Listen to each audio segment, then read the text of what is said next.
में 58वां स्थापना दिवस होमगार्ड्स व सिविल डिफेंस वाहिनी का मनाया जा रहा है। इस विशेष दिन को यादगार बनाने के लिए आज हम सभी यहाँ एकत्रित हुए हैं। आज मैं उन वीर होमगार्ड शहीदों को श्रद्धा और सम्मान के साथ याद करता हूँ, जिन्होंने राज्य की शांति और सौहार्द बनाए रखने के लिए अपने प्राणों का बलिदान दिया है।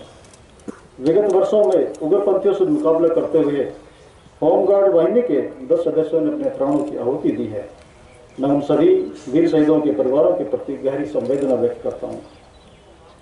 होमगार्ड्स व सिविल डिफेंस संगठन की स्थापना राष्ट्र की सुरक्षा में पुलिस और प्रशासन की सहायता और विभिन्न सेवाओं को प्रदान करने और प्राकृतिक आपदाओं से मुकाबला करने के लिए की गई थी। होमगार्ड्स व सिविल डिफेंस वाहिनी का मूल मंत्र है निस्वार्थ सेवा। मुझे खुशी है कि इस वाहिनी के सभी सदस्य ईमानदारी से अपने कर्तव्यों और जिम्मेवारियों का निष्ठापूर्वक पालन कर रहे हैं। इस वाहिनी के सदस्य वर्तमान में विभिन्न पुलिस स्टेशनों में कानून व्यवस्था बनाए रखने में सहायता कर रहे हैं। इसके अलावा वे दूर दराज के क्षेत्रों में स्थित 8 कैंपों में भी तैनात हैं और क्षेत्र के लोगों को सुरक्षा प्रदान करने के साथ साथ क्षेत्र में शांति और सद्भाव बनाए रखने के लिए काम कर रहे हैं। कुछ सदस्य अलग अलग अस्पतालों में रोगियों को सेवा प्रदान कर रहे हैं। कुछ होमगार्ड्स यातायात नियंत्रण के साथ साथ विभिन्न महत्वपूर्ण संस्थानों पर जैसे All India Radio, Doordarshan, Agartala airport, central warehouse, खाद्य गोदाम और नेस्को इत्यादि जगहों पर सुरक्षा प्रदान कर रहे हैं। मुझे कहने में कोई दुविधा नहीं है कि उग्रपंथियों से मुकाबला करने में भी इस वाहिनी के सदस्यों का महत्वपूर्ण योगदान रहा है। राज्य सरकार द्वारा होमगार्ड्स व सिविल डिफेंस वाहिनी के सदस्यों के लिए विभिन्न कल्याणकारी योजनाएं शुरू की गई हैं।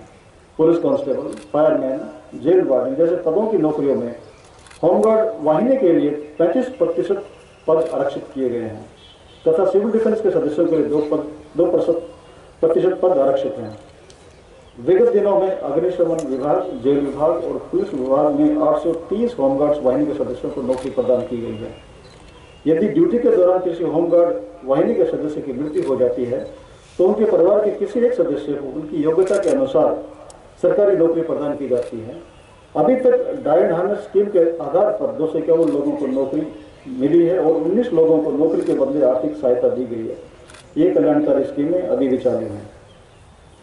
सन 2012 में होमगार्ड्स वाहिनी के सदस्यों के लिए पेंशन योजना शुरू की गई थी। इस पेंशन नीति के तहत वाहिनी के रिटायर्ड होमगार्ड कर्मियों को 750 रुपये मासिक पेंशन के रूप में दिया जाता है। मई 2018 में होमगार्ड्स वाहिनी के सदस्यों का मासिक वेतन 6,700 रुपये से बढ़ाकर 18,140 रुपये प्रति माह कर दिया गया था। ये बहुत खुशी की बात है कि होमगार्ड्स एवं सिविल डिफेंस वाहिनी के कई सदस्यों को भारत के माननीय राष्ट्रपति के द्वारा उनकी उत्कृष्ट सेवा एवं योगदान के लिए राष्ट्रपति पदक से सम्मानित किया गया है। होमगार्ड जाकिर हुसैन एवं श्रीधाम महाजन को साल 2020 के स्वतंत्रता दिवस के अवसर पर राष्ट्रपति पदक से सम्मानित किया गया है। मैं उन्हें बधाई देता हूँ। मुझे उम्मीद है कि हमारे राज्य में शांति और सौहार्द बनाए रखने और प्राकृतिक आपदाओं से निपटने में होमगार्ड्स एवं सिविल डिफेंस वाहिनी के सदस्य अपनी महत्वपूर्ण भूमिका निभाते रहेंगे।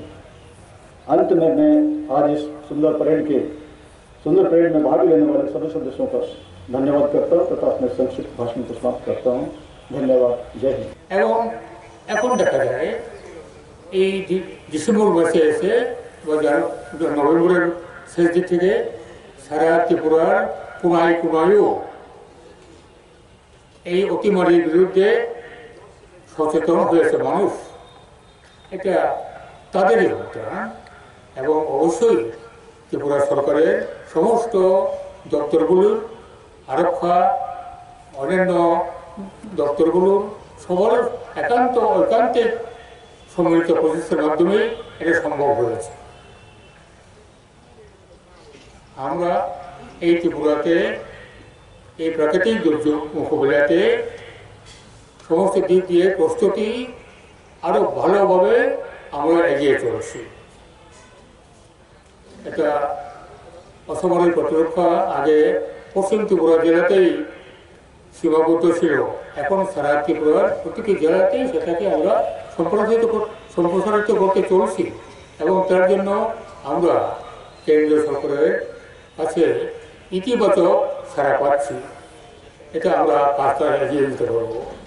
কয়েকদিন আগে আমরা শুনলাম আমাদের এসডিআরএফ থেকে জানানো হলো যে এখন আমাদের কাছে ভূমিকম্প বা যে কোনো কারণে ভূমিধস হলে পর যখন মাটি চাপা পড়ে তখন সেখানকার প্রাণী জীবিত আছে কিনা এটা খুঁজে বের করার জন্য আধুনিকতম প্রযুক্তি আমরা পেয়েছি।